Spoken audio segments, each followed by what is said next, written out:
بسم اللہ الرحمن الرحیم۔ السلام علیکم۔ پروگرام الکلام میں خوش آمدید۔ میں ہوں آپ کا میزبان محمد شعیب رضا۔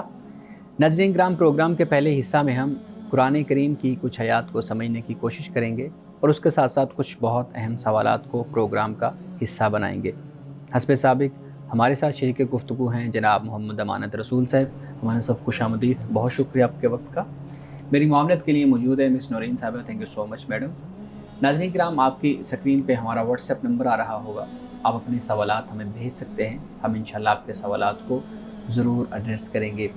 مولانا صاحب، ہم گفتگو کر رہے تھے سورہ یاسین جی، اور سورہ یاسین میں وہ نشانیاں اللہ رب العزت بیان کر رہے تھے، جیسے چاند کی منازل ہیں، پھر سورج اور زمین کا، اور اپنے اپنے مدار میں گردش کرنا ہے۔ اس سے آگے اپنی گفتگو کا آغاز کیجیے۔ بسم اللہ الرحمن الرحیم۔ اب اس سے آگے اللہ سبحانہ و تعالیٰ ایک اور نشانی کا ذکر فرما رہا ہے، اور یہ وہ نشانی ہے کہ جو ان کے مشاہدے میں اور ان کے تجربے میں آتی رہتی ہے اور معمول کا حصہ ہے۔ صحیح۔ فرمایا وآیۃ اللہم، کہ ایک نشانی ان کے لیے یہ ہے کہ انا حملنا ذریتہم، کہ بے شک ہم نے بٹھایا، سوار کیا ان کی ذریت کو فی الفلک کی کشتی میں۔ کون سی کشتی؟ جو مشحون، بھری ہوئی کشتی تھی۔ اب یہ اشارہ حضرت نوح علیہ السلام کی طرف بھی ہو سکتا ہے، جی، اور یہ اشارہ عام طور پر بھی دیکھنے میں بھی آتا ہے کہ کشتی ہے یا شپ ہے، بحری جہاز ہے، تو وہ لوگوں سے بھرا ہی ہوتا ہے، بالکل، مسافروں سے۔ بالکل۔ تو یہاں پر دونوں مطلب ہو سکتے ہیں۔ جی، اور اگر حضرت نوح علیہ السلام کا ذکر اگر ہم یہاں پر کہیں تو اس سے اشارہ اسی بات کی طرف ہے کہ پہلا سفر حضرت نوح علیہ السلام نے ہی کیا تھا، کشتی کا سفر، صحیح۔ یعنی پانی کا سفر۔ ٹھیک۔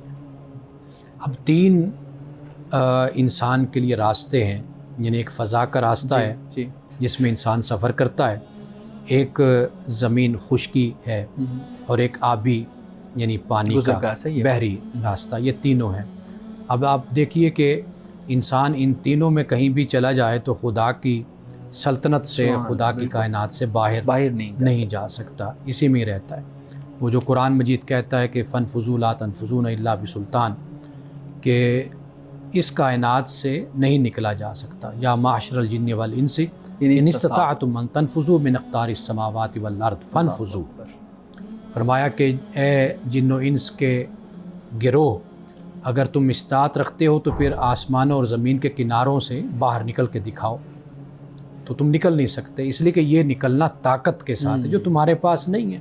تمہاری جو طاقت ہے وہ لامحدود نہیں، محدود طاقت ہے۔ تو تمہارا سفر خشکی کا، بحری اور فضائی، اتنا سفر تمہارا رہ سکتا ہے۔ لیکن بہرحال تم جتنے بھی اوپر چلے جاؤ یا نیچے چلے جاؤ یا شمال جنوب یا مشرق و مغرب میں چلے جاؤ، جس انتہا پہ بھی چلے جاؤ تو وہاں پر تم اللہ کو پاؤ گے۔ صحیح۔ اور اللہ رب العزت نے پھر ان تینوں راستوں کے نقل و حمل کے جو ذرائع ہیں وہ بھی تو انسان کے لیے رکھ دیے۔ جی بالکل، سورۃ النحل میں اس کو اللہ سبحانہ و تعالیٰ نے بیان فرمایا۔ اب دیکھیے اس کے بعد فرمایا وَخَلَقْنَا لَهُم مِّن مِّثْلِهِ، اور ہم نے ان کے لیے اسی کی مانند بھی ہم نے بنایا، مَا يَرْكَبُونَ، کہ جن پر وہ سوار ہوتے ہیں۔ یعنی ایک تو ہے نا کہ بحری جہاز ہو گئے، اور آج کے دور میں آپ یہ شپنگ انڈسٹری جو ہے آپ دیکھ لیجئے کہ یہ ساری وہی جس میں یہ آبدوز وغیرہ آنے والے وقت میں یہ سب کچھ تشکیل ہوتا گیا۔ سمندری ٹرانسپورٹ آپ دیکھ لیجئے، تو اس وقت جو بھی وقت ہے کشتی کی صورت تھی۔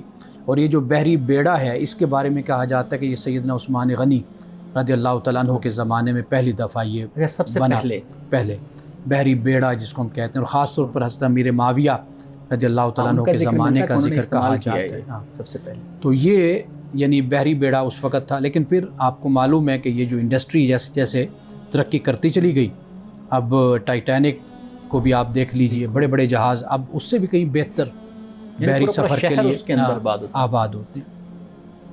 تو اب یہ اللہ پاک جو یہ فرماتے ہیں نا کہ ہم نے ان کے لیے اس جیسے اور بھی ہم نے پیدا کر دی، ان پر یہ سواری کرتے ہیں۔ تو قرآن مجید نے اس بات کی طرف بھی اشارہ کیا ہے، بتایا ہے کہ ایک تو یہ کائنات جو تم دیکھ رہے ہو، آسمان اور زمین، یہ ستارے اور یہ چاند، یہ سورج، تو اللہ پاک فرماتا ہے کہ ابھی یہ جو سلسلہ تخلیق ہے یہ جاری ساری ہے، کن فیکون کا معاملہ ہے، تو یہ سلسلہ یہ جاری ہے اور رہے گا. یعنی انوینشنز ہوتی رہیں گی, نئی چیزیں ہوتی رہیں گی, کریشن ہوتی رہے گی, ٹھیک ہے, نئی چیزیں آتی رہیں گی. یعنی اللہ سبحانہ و تعالیٰ جو تخلیق کر رہا ہے, بہت کچھ ایسے جسے ہم جانتے ہیں, اور فرمایا بہت کچھ ایسے جو تم نہیں جانتے, جو اللہ تعالیٰ سلسلہ تخلیق کو جاری رکھے ہوئے ہیں. ٹھیک ہے. اب اس کے بعد فرمایا وَإِن نَشَأْ نُغْرِقْهُمْ, اور اگر ہم چاہیں تو ان کو غرق کر دیں, تو فَلَا صَرِيخَ لَهُمْ, تو پھر ان کے لیے کوئی بھی صریخ نہیں ہے, کوئی ان کی فریاد سننے والا, اور وَلَا هُمْ يُنْقَذُونَ, اور نہ وہ بچائے جا سکیں.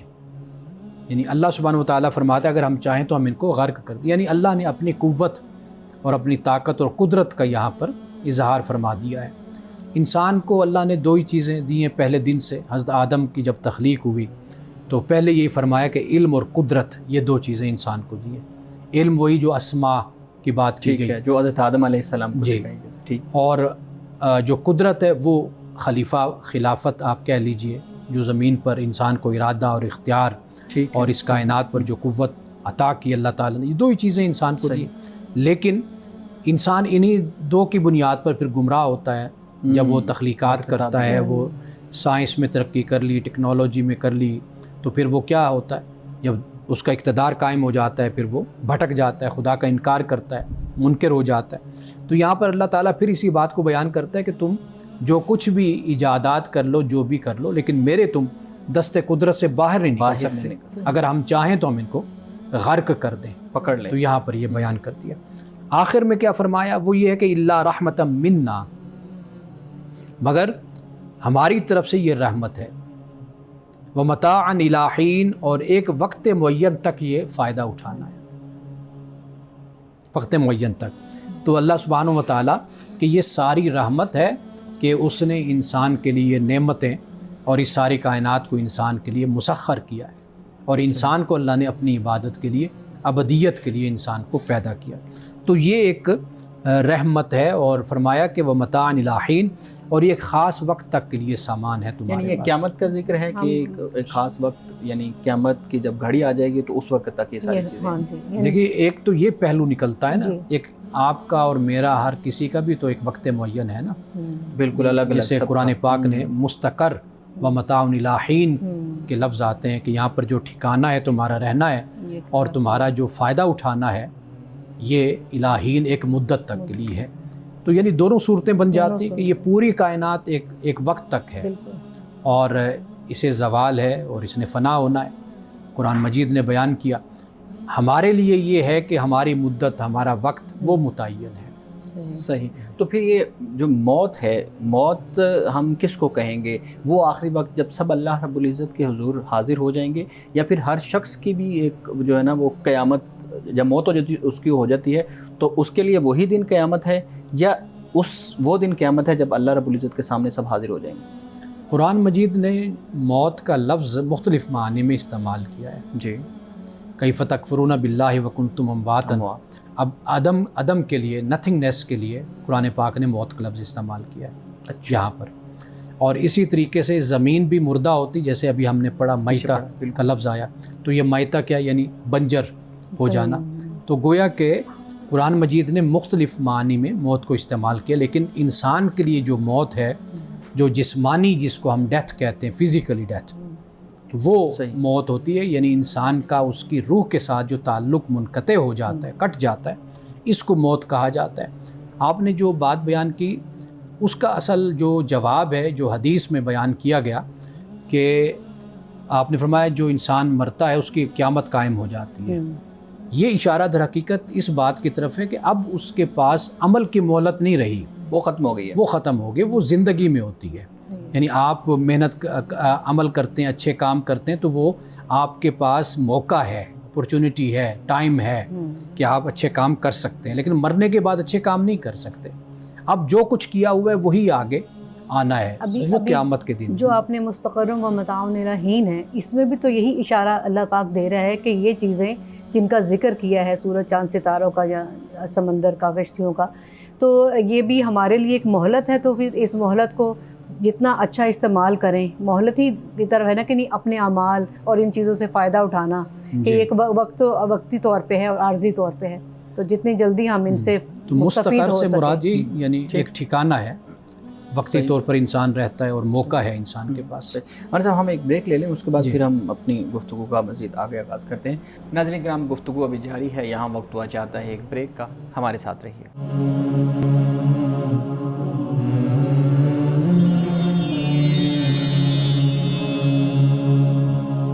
پروگرام میں ایک دفعہ پھر خوش آمدید۔ من صاحب بہت شکریہ، میرے خیال میں قرآن کریم کی آیات یہاں تک رکھتے ہیں، اور ابھی آگے جو ہماری گفتگو ہے وہ پچھلے ایک پروگرام میں ہم نے گفتگو کی تھی بنیادی انسانی حقوق، اور آپ نے بڑے خوبصورت انداز میں شریعت کی روشنی میں ان کو بیان کیا تھا۔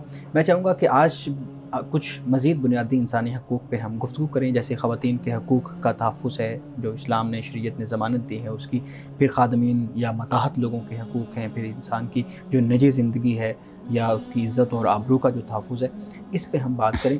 سب سے پہلے تو میں آپ سے یہ پوچھنا چاہوں گا کہ آپ اس بات پہ روشنی ڈالیے گا کہ خواتین کے حقوق کا تحفظ یا ان کے حقوق کی جو ضمانت شریعت میں دی گئی ہے، رسول اللہ صلی اللہ علیہ وآلہ وسلم کی سنت بیان کرتی ہے، وہ کیا ہے؟ اچھا، مجھے تو سب سے پہلے اس بات پہ افسوس ہوتا ہے کہ ہم عورت کو کیا سمجھتے ہیں، یعنی اس کو بالکل ہی ہم کاٹ کر سائیڈ پہ کر دیتے ہیں۔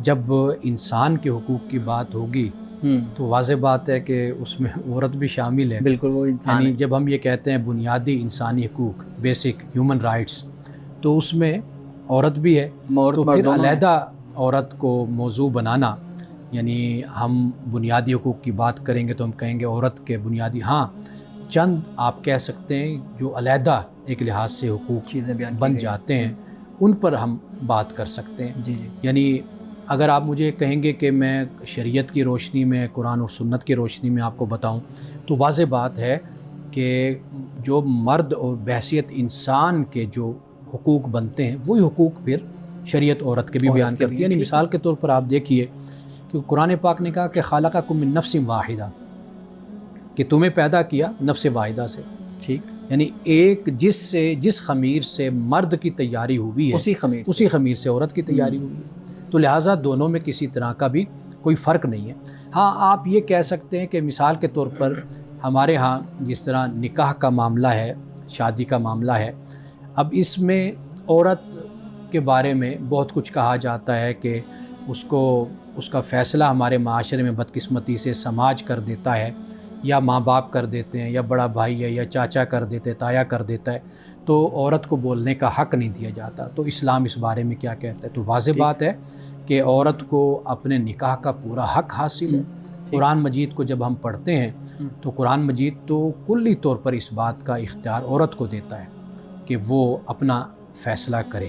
یعنی آپ دیکھیے کہ مثال کے طور پر اگر ایک جگہ پہ عورت کو طلاق ہو جاتی ہے یا مرد طلاق دے دیتا ہے، تو اسلام یہ کہتا ہے کہ وہ شوہر یا اس عورت کے اپنے رشتہ دار کوئی بھی اس کے دوسرے نکاح میں رکاوٹ نہ ڈالے، جہاں پہ وہ پسند کرتی ہے، وہ چاہتی ہے، وہ وہاں پر شادی کرے۔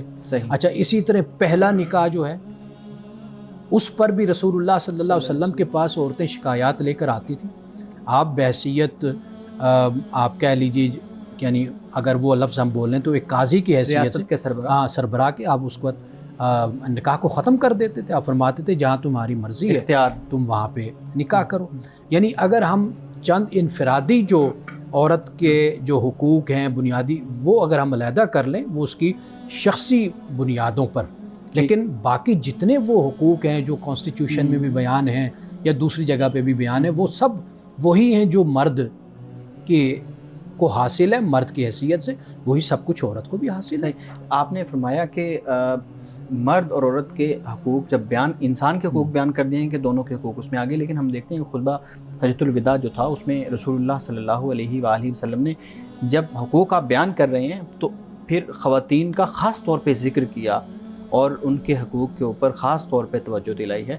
تو میرے خیال میں جب یہ سوال پیدا ہوتا ہے کہ خواتین کے حقوق پہ، تو پھر تو رسول اللہ صلی اللہ علیہ وآلہ وسلم نے بھی تو الگ سے اس چیز پہ توجہ دلائی ہے۔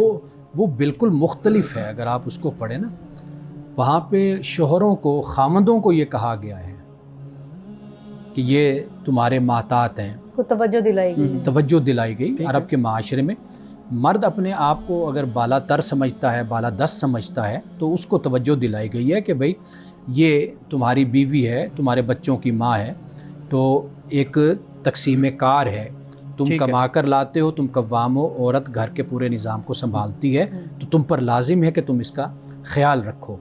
تو یہ اس اینگل سے اور اس پس منظر میں رسول اللہ صلی اللہ علیہ وسلم نے فرمایا۔ دیکھیے قرآن مجید نے الناس کا لفظ استعمال کیا، لوگ، ٹھیک ہے جی۔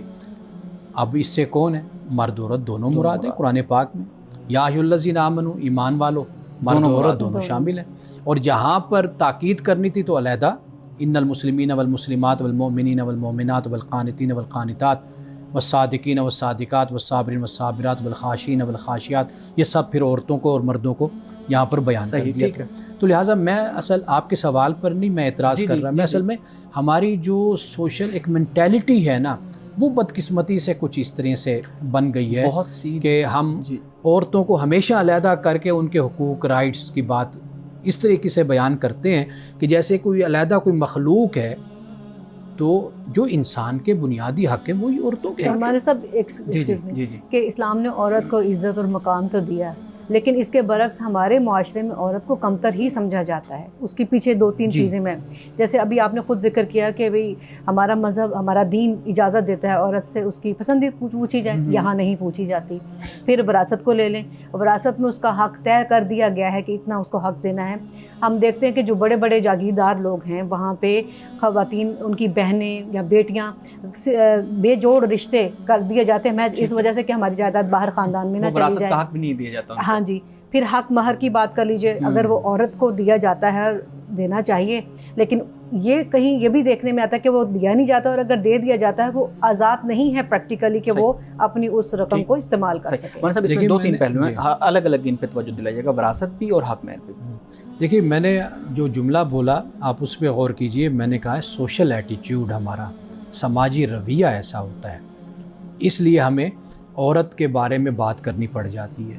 لیکن اگر قرآن کو، حدیث کو ہم دیکھیں، سنت کو، وہی ہیومن رائٹس ہیں جو اسلام مرد کے لیے بیان کر رہا ہے، وہی واضح بات ہے کہ عورت کے لیے بھی بیان ہوتے ہیں۔ مرد کے بھی کچھ علیحدہ انفرادی اس کے تشخص اور شخصیت کی وجہ سے بھی اس کے حقوق ہو جاتے ہیں، اسی طرح عورت کے انفرادی کچھ تشخص اور اس کی شخصیت کی وجہ سے وہ حقوق ہو جاتے ہیں۔ لیکن میں اسی پر یہ اعتراض کر رہا ہوں، اصل میں جو میں نے سوال اٹھایا، بات کی ہے، میں وہی آپ ہی کی تعریف کر رہا ہوں۔ ہاں، اس طرح کا بن گیا ہے کہ ہم ان چیزوں کو بدقسمتی سے ایک مسلم معاشرے میں، اسلامی معاشرے میں بتانا پڑتا ہے کہ بھائی بیٹی کے ساتھ محبت کی جاتی ہے، بیٹی ہو جائے تو اس کے ہونے پر بھی خوشی کرنی چاہیے، وہ بھی بیٹے جیسی ہے، اس کو بھی پوری طرح محبت دیا کرو۔ یعنی یہ ہم مسلمانوں کو یہ بات سکھاتے ہیں۔ اب یہ دیکھیں ہمارے رویوں میں تضاد، یہ جیسے ابھی آپ نے حوالہ دیا کہ بیٹی کے پیدا ہونے پہ خوشی نہیں کی جاتی بلکہ مدھم سے پڑ جاتے ہیں، اور دوسری طرف ہم ماں کے قدموں تلے جنت جو ان سے ہیں وہ ہمارے حدیث پاک سے رہنمائی ملتی ہے۔ اتنا تضاد کہ پریکٹیکلی ہم جو ان سے افسردہ ہو جاتے ہیں اور اجر و ثواب لینے کے لیے ماں کا درجہ جو ان سے وہ آگے آ جاتا ہے۔ اچھا، اب آپ نے جو بات پوچھی، ایک تو آپ نے وراثت کے حوالے سے پہ بات کیجیے گا، حق مہر۔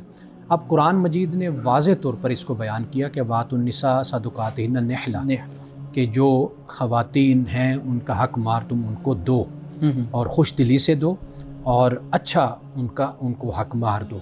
اب قرآن پاک نے یہ بھی بیان کیا کہ وہ انہی کا حق ہے، یعنی ان سے واپس کسی طرح بھی نہیں لیا جا سکتا۔ اچھا، یہ حق مہر ہے۔ عورت کی جو اپنی کمائی ہے، اگر وہ کہیں جاب کرتی ہے اور کہیں سے اس کو آتا ہے پیسہ، کچھ بھی ہے، وہ اسی کا ہے۔ یعنی مرد کو یہ کہا گیا کہ وہ جو کماتی ہے، جو اس کا ہے، وہ اسی کا ہوگا، اس میں تمہارا کوئی حق نہیں ہے۔ لیکن جو مرد کا ہے اس میں کہا گیا کہ عورت کا بھی حق ہے، فیملی کا حق مہر۔ اس حوالے سے آپ دیکھ لیجئے۔ اب اس میں بھی اصل میں ہمارا وہی سماجی رویہ ہے کہ ہم اس پہ دباؤ ڈالتے ہیں، یعنی ظاہراً تو ہم کہتے ہیں جی نہیں جی ہم نے تو کوئی نہیں کچھ کہا، لیکن وہ جو طریقے اختیار کیے جاتے ہیں، ہتھ کنڈے، وہ یہی ہوتا ہے کہ بھئی یہ ہمیں واپس کر دو۔ اچھا، میں چاہوں گا کہ ایک چیز پہ آپ ضرور بات کیجیے گا۔ ہمارے ہاں جو حق مہر ہے اس کو متعین کرنے کے لیے یا اس کو ادا کرنے کے لیے مرد ہی فیصلہ سازی کرتے ہیں اور مرد ہی اس وقت موجود ہوتے ہیں۔ وہ روایت بھی تو ہمارے سامنے پھر آتی ہے نا کہ جس میں حضرت عمر فاروق رضی اللہ تعالیٰ عنہ، آپ نے ایک اس کی مقدار مقرر کرنے کی کوشش کی تھی تو ایک عورت آ گئی تھی۔ آپ اس چیز کو واضح کیجیے گا۔ اب آپ یہ دیکھ لیجئے کہ اس وقت کی عورت کتنی آزاد تھی اور کتنی جرت سے بات کرتی تھی کہ اسے کسی کا بھی خوف نہیں تھا۔ یہ چیز آپ دیکھیے سیدنا فاروق اعظم رضی اللہ تعالیٰ عنہ نے جب مقرر کیا تو اس خاتون نے کہا کہ یا امیر المومنین، جب اللہ نے اس کو مقرر نہیں کیا تو آپ کو کس نے اس کا حق دیا کہ آپ عورت کے حق مہر کو مقرر کریں؟ تو سیدنا فاروق اعظم کے جو الفاظ ہیں کہ اے عمر، تو اسے تو مدینے کی ایک عورت سمجھدار نکلی، یہ الفاظ ہیں۔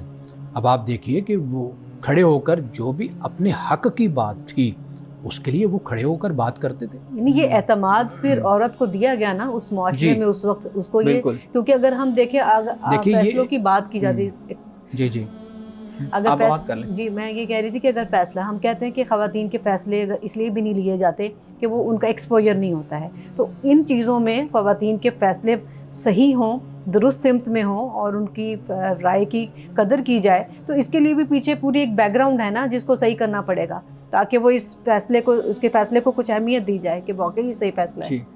دیکھیے ہم یہ باتیں اس لیے بیان کرتے ہیں تاکہ سننے والے سوچیں سمجھیں، اس پر غور و فکر کریں کہ بھئی ہم کہاں پہ غلط ہیں، ہماری اصلاح ہونی چاہیے، اور ہماری ذمہ داری بحیثیت ایک دین کے طالب علم کے، داعی کے، مبلغ کی یہی ہے کہ ہم لوگوں کو صحیح بات بتائیں۔ اب آپ دیکھیے کہ سورۃ المجادلہ حضرت خولہ بنت ثعلب کا جو مسئلہ تھا، ثعلبہ کا، وہ یہ مسئلہ تھا کہ ان کے خامد نے ان کو زہار، جسے طلاق اس وقت تھی، وہ کر دیا تھا۔ اب رسول اللہ صلی اللہ علیہ وسلم نے اس پر خاموشی اختیار کی۔ اب قرآن کیا کہتے ہیں؟ قد سمع اللہ قول التی تجادلک فی زوجہا وتشتکی الی اللہ، کہ اللہ نے سن لی اس عورت کی بات کو کہ جو آپ سے بحث کر رہی تھی، مجادلہ کر رہی تھی، مکالمہ کر رہی تھی، وتشتکی الی اللہ، اور اللہ سے شکوہ کر رہی تھی۔ رسول اللہ نے صلی اللہ علیہ وسلم نے فرمایا کہ آپ ابھی انتظار کریں، اللہ کی طرف سے وہی اترے گی، حکم اترے گا تو میں آپ کو بتاؤں گا۔ اب وہ رسول اللہ صلی اللہ علیہ وسلم سے مکالمہ، مباحثہ، مجادلہ وہ بھی کر رہی ہے اور اللہ سے شکوہ بھی کر رہی ہے۔ اب یعنی رسول اللہ کے سامنے وہ خاتون بات کر رہی ہے اپنی جرت کے ساتھ، اور اپنا جو موقف ہے، اپنا جو مسئلہ ہے وہ آپ کے سامنے بیان کر رہی ہے۔ صحیح۔ تو گویا کہ یہ چیزیں ہمیں اس انداز سے سمجھنی چاہیے، اور اس سے ہمارے معاشرے کی اصلاح ہوگی اور لوگوں کو ہمیں کھل کر یہ باتیں بتانی چاہیے۔ ناظرین کرام، گفتگو ابھی جاری ہے، یہاں وقت ہوا چاہتا ہے ایک بریک کا، ہمارے ساتھ رہیے۔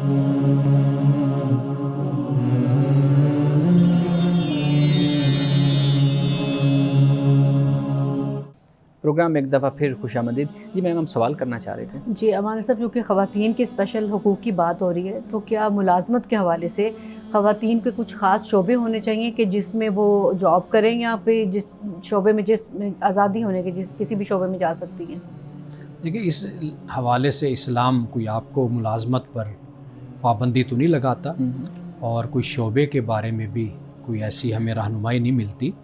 اصل جو بات ہوتی ہے وہ یہ ہے کہ عورت کا اپنا ایک مزاج ہے، اس کی ایک فطرت ہے، اس کی ایک طبیعت ہے، وہ اس لحاظ سے دیکھتی ہے کہ مجھے کون سا شعبہ پسند ہے یا کون سا شعبہ مجھے سوٹ کرتا ہے، اس کے مزاج کے مطابق۔ مجھے ایک دوست ہیں، بلکہ میرے شاگرد ہیں، انہوں نے مجھے ایک کتاب کا ذکر کیا کہ اگر آپ وہ کتاب پڑھیں، اس میں یہ ہے کہ یورپ میں بھی جو خواتین ہیں وہ اس شعبے کو چنتی ہیں جس شعبے میں ان کے لیے آسانی ہوتی ہے، یعنی جسمانی مشقت جس میں نہیں ہوتی، یا جس میں مردوں کے ساتھ زیادہ ملاپ نہیں ہوتا۔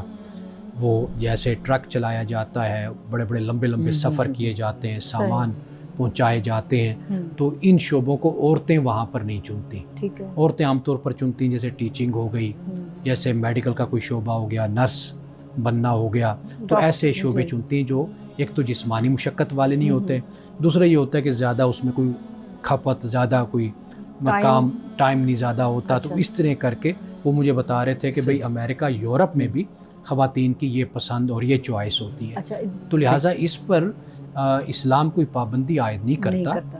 یہ ہاں جو اخلاقی حوالے سے اسلام کی جو تعلیم ہے اور دینی حوالے سے وہ اسلام بتا دیتا ہے کہ آپ اس کا خیال کریں اور اس کو سامنے رکھنا چاہیے۔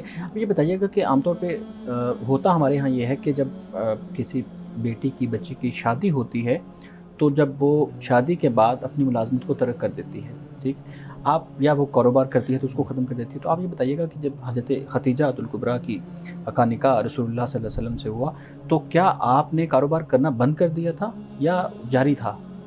دیکھیے پہلی بات میں یہ عرض کروں گا، میں ایسے لوگوں کو جن کے بچوں کی ابھی شادیاں ہونی ہیں ان کو میں یہ مشورہ دینا چاہوں گا کہ بیٹا اگر یہ چاہتا ہے کہ کوئی مجھے ایسی خاتون ملے، ایسی بیوی میری بنے کہ جو تعلیم یافتہ ہے اور ایک ہائر ایجوکیشن اس کے پاس ہے، تاکہ میں بعد میں اس کو جاب وہ کرے یا مل کر کام کرے. اگر کوئی شخص ایسا ہے کہ جس کا یہ ذہن ہے یا اس کے سسرال کا میکے کا کہ وہ اس بیٹی کو گھر میں بٹھائیں گے یا وہ گھر میں پورے نظم کو سنبھالیں، سسٹم کو سنبھالیں، پھر ان کو چاہیے کہ وہ زیادہ ایجوکیشن والی بچی کو گھر میں نہ لائیں. اچھا، یعنی ایسی بچی کو لائیں جو مناسب تعلیم جو رکھتی ہو، اس مناسب تعلیم والی کے ساتھ بچے کا رشتہ ہو. یعنی بچے کو یہ سمجھایا جائے، بتایا جائے، یہ دونوں چیزیں اس کے سامنے رکھی جائیں. تو کیریئر اورینٹڈ نہ ہو. ہاں، یعنی ایسا نہ ہو کہ ایک بہت اعلیٰ تعلیم کی بچی وہ لے آئیں، اس کے ساتھ پھر یہ زیادتی ہوتی ہے کہ اس کو وہ کہتے ہیں نہیں جی اب آپ نے جاب نہیں کرنی، آپ نے کام نہیں کرنا، آپ گھر پہ بیٹھے. بھئی اس نے 16 سال تعلیم حاصل کی، 18 سال، اب وہ کیا کرے؟ تو یہ ایک زیادتی، نکاح سے پہلے ہی چیزوں کو کیلکولیٹ کر لیا جائے. نکاح سے پہلے بھی بچہ جو شادی کرنے والا ہے اس کا جو مائنڈ سیٹ ہے اس کو بھی دیکھا جائے. یعنی اگر وہ یہ چاہتا ہے کہ گھر میں رہے، بچے پیدا ہوں گے، گھر کے نظام کو سنبھالے سمجھے، تو پھر اسے چاہیے کہ وہ مناسب تعلیم کی بچی ہو. اگر کیریئر اورینٹڈ جیسے آپ کہہ رہی ہیں، اگر اس طرح کی کوئی خاتون، پھر یہ ذہن میں رکھنا چاہیے کہ وہ جو اعلیٰ تعلیم یافتہ ہوگی اور جو جس کی ایک کسی خاص شعبے میں تعلیم اور اسپیشلٹی ہوگی، تو پھر وہ بھی چاہے گی کہ میں کوئی نہ کوئی کام کروں. تو لہٰذا پھر یہ ذہن میں رکھ کر اپنے مزاج اور طبیعت کے مطابق فیصلہ کرنا چاہیے. ٹھیک ہے جی، یہ اس کا جواب مل گیا. تیسری بات جو آپ نے حضرت خدیجہ الکبریٰ رضی اللہ تعالیٰ عنہا کے حوالے سے کہی، ہمیں اس حوالے سے کوئی ایسی بات نہیں ملتی. دیکھیے یہ چیزیں ایسی ہوتی ہیں کہ جو میاں بیوی وقت کے ساتھ ساتھ ایڈجسٹ کرتے ہیں، ایک دوسرے کے ساتھ طے کرتے ہیں، ایک دوسرے کے ساتھ ایڈجسٹمنٹ ہوتی ہے. بیوی خاوند کے مزاج کو دیکھتی ہے، حالات کو بھی مد نظر رکھتی ہے اور سمجھداری کے ساتھ چلتی ہے. خاوند بھی اسی طریقے سے چلتا ہے. کئی جگہوں پر ضروری نہیں ہوتا کہ فیصلے کیے جائیں، بیٹھ کر بات ہو، گفتگو ہو. ایک پانی کے بہاؤ کے ساتھ جیسے انسان چلتا ہے نا، اس طریقے سے چلا جاتا ہے. حضرت خدیجہ الکبریٰ رضی اللہ تعالیٰ عنہا کا اس حوالے سے ہمیں یہ ضرور معلوم ہوتا ہے کہ رسول اللہ صلی اللہ علیہ وسلم نے جب نبوت کا اعلان فرمایا اس کے بعد تک آپ مالدار خاتون تھیں. اچھا، یہ ہمیں معلوم ہوتا ہے. یعنی رسول اللہ صلی اللہ علیہ وسلم کی خدمت اور گھر کے جو معاملات تھے وہ حضرت خدیجہ الکبریٰ رضی اللہ تعالیٰ عنہا کی تجارت، آپ کے مال اور اس طریقے سے وہ معاملات سارے چلتے رہے. یہ اس کا تو ہمیں ثبوت سیرت کی کتابوں میں ملتا ہے، لیکن ہم یہ کہیں کہ علی اعلان رسول اللہ نے کوئی منع فرما دیا تھا، یہ بھی ہمیں نہیں ملتا. یہ بھی ہمیں نہیں ملتا کہ حضرت خدیجہ نے کوئی بزنس روک دیا تھا، یہ بھی بات ہمیں نہیں ملتی. لیکن جو حوالے ملتے ہیں وہ اس بات کے ملتے ہیں کہ آپ نے جاری رکھا اور آپ مالدار تھی، اور آپ کے نبوت اور رسالت کے زمانے میں حضرت خدیجہ نے اپنے مال کو خرچ کیا. بالکل یہ بات بھی ہے. سوال کر سکتے ہیں. سوال یہ روزمرہ زندگی سے تعلق رکھتا ہے خواتین سے، کہ خواتین نے پڑھنے جانا ہے، جاب کرنے جانا ہے اور انہوں نے سفر کرنا ہے. جو بات ہمیں سننے ملتی ہے، ہمارے علماء اور بڑے بزرگ بھی کہتے ہیں کہ تنہا سفر نہ کیا جائے.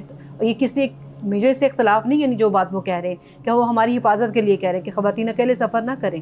لیکن افسوسناک بات یہ ہے کہ ایک مسلمان عورت ایک مسلمان ریاست میں محفوظ طریقے سے سفر نہیں کر سکتی. اس کی مثال آپ روزمرہ جنہوں نے چنگچی رکشوں میں، بسوں میں، وینوں میں سفر کرنا ہے، وہ خواتین چاہے جو عبائے میں ہو، اس نے شرعی نقاب کیا ہو، وہ پھر بھی محفوظ نہیں ہوتی، کیونکہ جن نظریں تاڑنے والی جو نگاہیں جو ان سی وہ تعقب میں ہوتی ہے، یہاں تک کہ ان کو ٹچ کر کے جانے کے لیے بھی ان کی خواہش ہوتی ہے کہ جہاں موقع ملے ان کو ٹچ کر دیا جائے. عورت کے سفری حقوق پہ آپ بات. جی بھی وقت ہے ہمارے پاس. جی ہمارے پاس ہے. دیکھیے جو یہ معاملہ ہے، میں ہمیشہ اس پر زور دیتا ہوں اور میں بہت زیادہ، یعنی آپ یوں کہہ لیجئے کہ میں اس کے حق میں ہوں.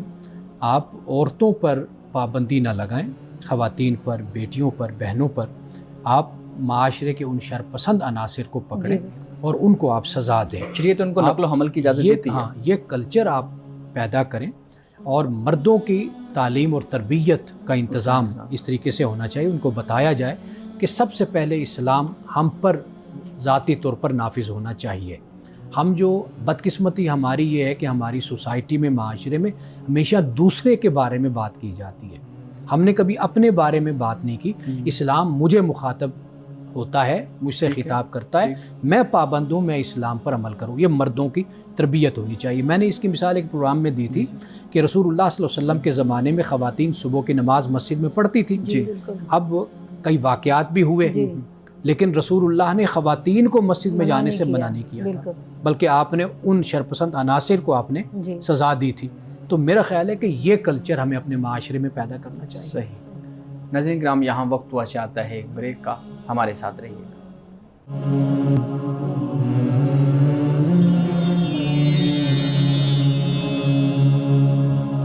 پروگرام میں ایک دفعہ پھر خوش آمدید. مولانا صاحب، اگلا جو حق ہے میں اس پہ چاہوں گا کہ آپ بات کریں.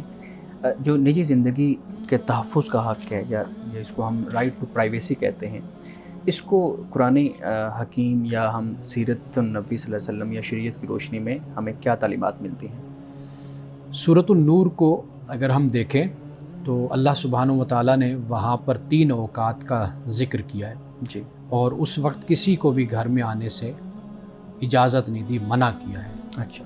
یعنی ایک تو صبح کا وقت انسان اپنے عام لباس میں ہوتا ہے، دوپہر کا وقت قیلولہ آرام وہ وقت ہوتا ہے، اسی طرح رات کا وقت ہوتا ہے عشاء کے بعد کا. یہ اب آپ خود اندازہ کر لیجئے کہ قرآن کا جو مزاج ہے، قرآن اصول بیان کرتا ہے، قرآن بہت کم جزئیات کو بیان کرتا ہے. جن جزئیات کو اگر قرآن بیان کر لے تو آپ سمجھ لیجئے کہ وہ بہت ہی اہم بات ہے جو اللہ کی طرف سے آپ کو بتائی اور سمجھائی جا رہی ہے. اسی صورت میں اگر ہم دیکھتے ہیں تو ہمیں یہ معلوم ہوتا ہے کہ اللہ تعالیٰ نے دوسروں کے گھروں میں آنے سے پہلے فرمایا کہ تم اجازت لے کر آؤ، اور 3 دفعہ جیسے احادیث میں آتا ہے کہ 3 دفعہ آپ کہو، اجازت لو، اس کے بعد پھر واپس لوٹ جاؤ. 3 دفعہ اجازت نہیں ملی تو واپس لوٹ جاؤ. یہ بھی نہیں کہا کہ بھی تم دروازے کھٹکھٹانا شروع کر دو، دروازے توڑ دو یا اندر داخل ہو جاؤ. تو وہ جیسے کسی نے اپنی بیل پہ لکھا ہوتا ہے کہ بھئی بیل بجا کر صبر بھی کیجئے کیونکہ میں نے اڑ کر نہیں آنا، میں نے چل کے آنا ہے. تو کچھ لوگوں کا مزاج ایسا ہوتا ہے. تو لیکن رسول اللہ صلی اللہ علیہ وسلم بلکہ آپ کی خود سنت یہ ہے، ایک حدیث کے مطابق کہ آپ ایک صحابی کے گھر گئے، دروازے پر آپ نے اسی طریقے سے آپ نے نوک کیا یا آواز دی آپ نے، یا السلام علیکم، بلکہ یہ الفاظ ہیں کہ آپ نے سلامتی بھیجی 3 دفعہ. تو وہ صحابی باہر نہیں آئے، آپ واپس جا رہے تھے اور وہ پیچھے سے پھر دوڑ کر آئے. تو عرض کی یا رسول اللہ صلی اللہ علیہ وسلم، میں گھر میں ہی تھا لیکن آپ بار بار مجھ پر سلامتی بھیج رہے تھے، تو بس میرا جی چاہ رہا تھا کہ آپ مجھ پر سلامتی بھیجتے رہیے. تو میں گھر میں ہی تھا، پھر دوڑ کر آ کر آپ کو پھر واپس لے کر گئے. آپ اللہ کے رسول ہیں، یعنی آپ اس چیز کی پابندی فرما رہے ہیں، ان آداب کی کہ 3 دفعہ کرنے کے بعد آپ واپس چلے گئے. آپ نے کوئی ناراضگی نہیں، کوئی نہیں. ہمارے یہاں ایک یہ بھی بڑا کلچر ہے کہ ہم ان باتوں پہ ناراض بھی ہو جاتے ہیں. آج کل ڈیجیٹل دور میں بھی اس اجازت کے کلچر کو نہیں دیکھا جاتا نا. جیسے کسی کو فون کر رہے ہیں تو فون کرے جا رہے ہیں، بس اس کو بار بار کری جا رہے ہیں. اچھا، یہ بھی ہے. اور پھر آپ یہ بھی دیکھ لیجئے نا کہ فون کی کوئی اوقات بھی نہیں دیکھتے نا. ہاں، یہ بھی یعنی آپ حیران ہوتے ہیں کہ کئی دفعہ جب آپ اٹھتے ہیں تو دیکھتے ہیں کہ آدھی رات کو کالیں آئی ہوتی ہیں. تو دوسرا شاید یہ سمجھتا ہے میں جاگتا ہوں تو یہ بھی جاگتے ہیں. تو اللہ نے قرآن مجید میں یہ جو 3 اوقات کا ذکر کر دیا، یہ 3 اوقات اس لیے نہیں کہ گھر میں جانے کے معاملے میں آپ اس کو آج کے دور میں اپلائی کریں تو وہ یہ ہے کہ آپ دوسرے کو بے آرام نہ کریں اور غلط وقت میں آپ کال نہ کریں. ایک تو یہ قرآن مجید نے اس کو بیان کر دیا. رسول اللہ صلی اللہ علیہ وسلم کا عمل بھی میں نے آپ کے سامنے رکھا، اور آپ کو وہ بھی یاد ہے کہ ایک موقع پہ ہم نے یہ بات کی تھی کہ رسول اللہ نے فرمایا کہ کوئی جھانکتا ہے نا تو اس کی آنکھ پھوڑ دو.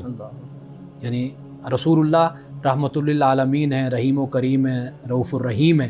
جہاں آپ یہ سختی فرما رہے ہیں تو خود اس بات سے اندازہ ہو جاتا ہے. اچھا، پھر یہ ہے کہ آپ اگر کسی کی نجی زندگی کو دیکھ بھی لیتے ہیں، یعنی کوئی پرائیویٹ لائف میں کوئی گناہ کر رہا ہے، کوئی غلط کام کر رہا ہے، یہ بھی ہمیں اس بات کا کوئی حکم نہیں ہے کہ ہم ہر صورت میں باہر جا کر ہم ڈھورا پیٹیں اور جا کر اس کا ذکر کریں. حدیث پاک میں کہ جو اپنے بھائی کے عیبوں پر پردہ ڈالتا ہے اس دنیا میں، اللہ قیامت کے دن اس کے عیبوں پر پردہ ڈالے گا.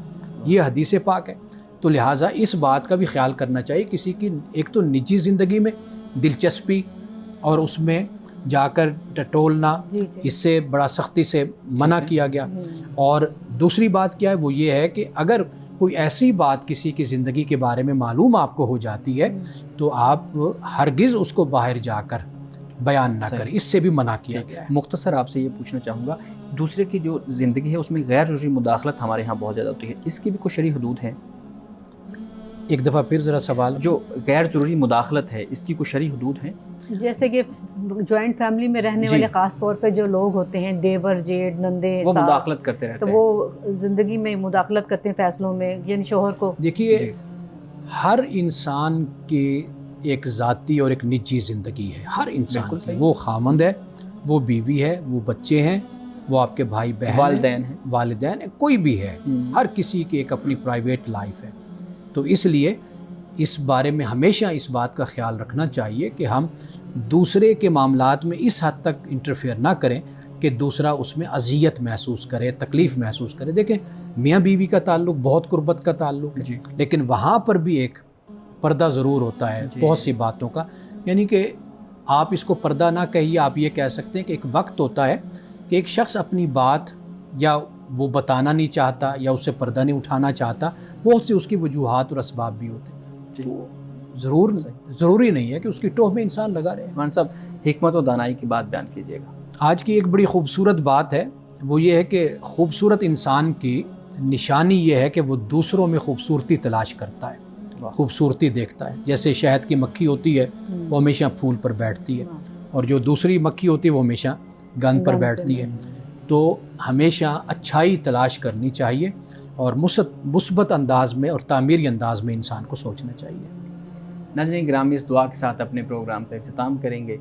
اللہ رب العزت حسن کلام اور تاثیر کلام عطا فرمائے، ہماری زبان کے گروں کو کھول دے اور سننے والوں تک خیر کا پیغام پہنچے۔ اجازت دیجیے، خدا حافظ۔